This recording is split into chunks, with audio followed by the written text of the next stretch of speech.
Maligayang pagbalik mga kasolida, Sean Gibbons, desidido talaga kay Casimiro, US visa, fight for Inoue, no problem. Bob Arum, kinumpirma na ang laban, pirmado na nga daw, November 16 ang bakbakan. Para sa ating unang balita, bakbakan para sa undisputed ng Super Bantamweight Division, Naoya Inoue kontra Marlon Tapales, 98% kasyado na.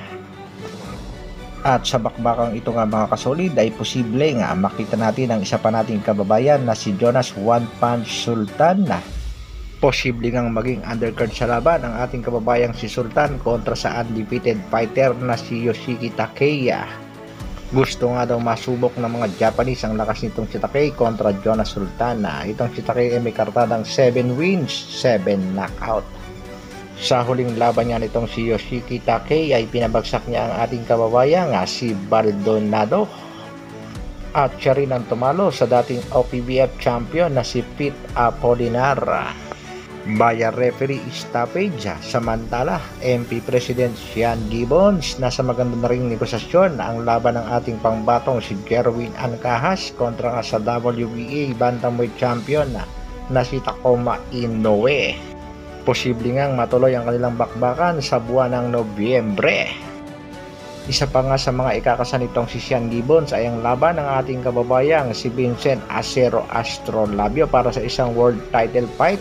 Matatandaan natin tinalo nitong si Acero ang pangbato ng Thailand na si Kai Kanha via technical knockout nga mga kasolida. Si Santiago nga ang makakalaban ng ating kababayang si Acero ang tumalo dito kay De Filipina Plus, Nonito Donaire at kasalukuyang WBC Bantamweight Champion na.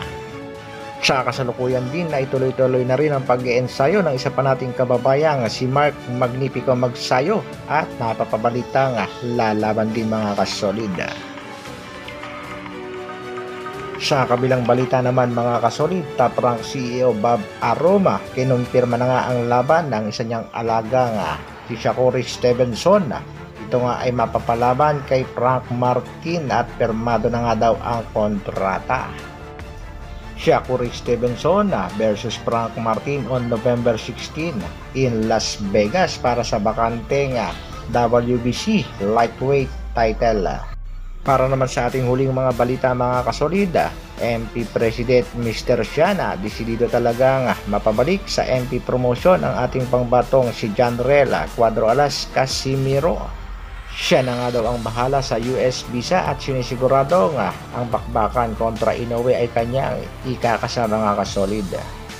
Ayon nga dito kay MP President Sean Gibbons, kung sakaling hindi nga mananalo ang ating kababayang si Marlon Tapales dito sa tinaguriang Japanese Monster, ay kagad niyang ikakasa ang laban ng ating pangbatong si Janrel Cuadro Alas Casimiro kontra Naoya Inoue.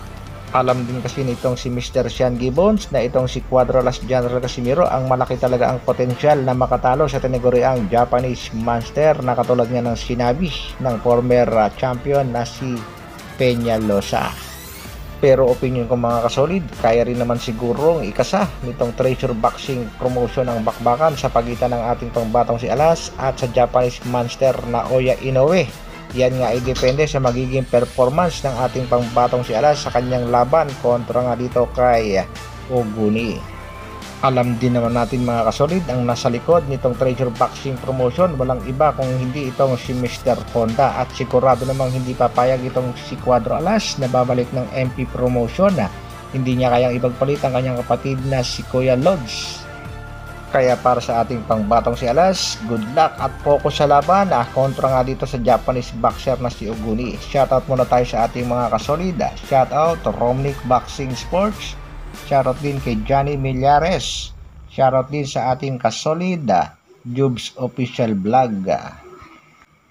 Hanggang dito na lang muna mga kasolida. Isang like naman dyan at sa mga bagong mapapadaan sa aking munting channel, pasubscribe naman. Maraming salamat sa patuloy na pagsuporta at panonood. Mabuhay, Dr. Alvin Vlogs. Brr.